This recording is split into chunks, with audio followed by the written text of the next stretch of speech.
Marcelina, Richard Eliezer di sidang terpisah karena statusnya sebagai justice collaborator. Nah, apa yang akan berbeda dari persidangan Richard Eliezer ini?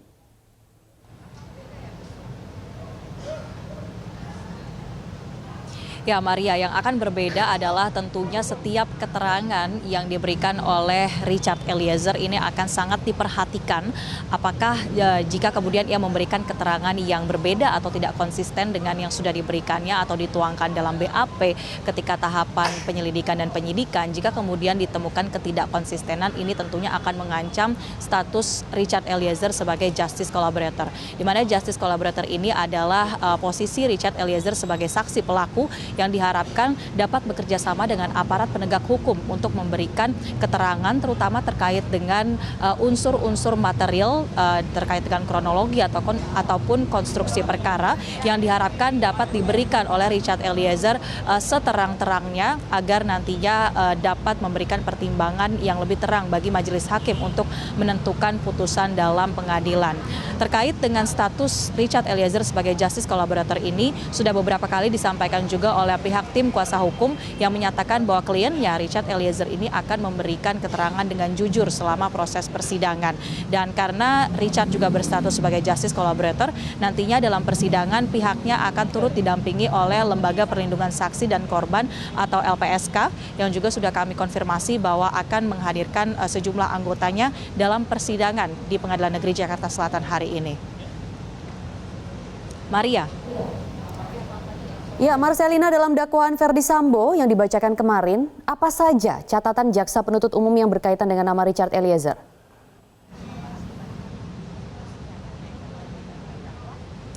Dalam dakwaan yang dibacakan oleh jaksa terhadap terdakwa Ferdy Sambo kemarin memang ada sejumlah kronologi yang juga turut menyertakan keterlibatan dari Richard Eliezer dalam peristiwa-peristiwa mulai dari di Magelang, di Jakarta sampai di Jakarta, baik itu di rumah pribadi Ferdy Sambo maupun di TKP atau di rumah dinas Komplek Polri Duren 3 tempat ketika Brigadir Yosua ini kemudian ditembak.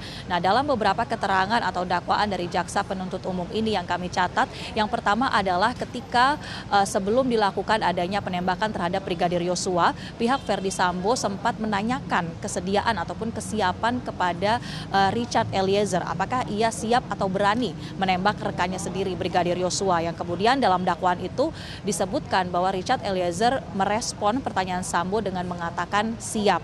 Kemudian juga catatan dalam dakwaan jaksa ini adalah ketika terjadi peristiwa penembakan terhadap Brigadir Yosua, pihak Richard Eliezer ini melakukan tembakan sebanyak 3-4 kali kepada Brigadir Yosua, tetapi kemudian tembakan-tembakan itu belum sampai membuat Brigadir Yosua ini meninggal dunia, baru sampai membuat Brigadir Yosua kemudian jatuh dan terkapar. Kemudian dalam dakwaan jaksa juga menyebutkan bahwa yang membuat Brigadir Yosua ini meregang nyawa atau meninggal dunia adalah satu tembakan terakhir yang dilepaskan oleh Ferdy Sambo ketika ia sudah mengenakan sarung tangan.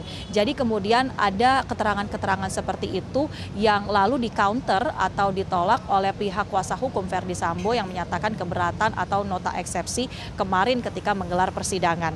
Kita akan bandingkan tentunya dengan seperti apa konstruksi dari dakwaan yang akan dibacakan oleh jaksa penuntut umum hari ini terhadap terdakwa Richard Eliezer. Apakah sama dengan yang kemarin disampaikan dalam surat dakwaan Ferdy Sambo? Rencananya untuk persidangan dari Richard Eliezer ini juga akan digelar pada hari ini pukul 10 waktu Indonesia Barat, di mana sejumlah persiapan sudah dilakukan, tinggal menunggu kehadiran dari terdakwa di Pengadilan Negeri Jakarta Selatan, termasuk juga jaksa, para hakim dan juga kuasa hukum. Demikian, Maria.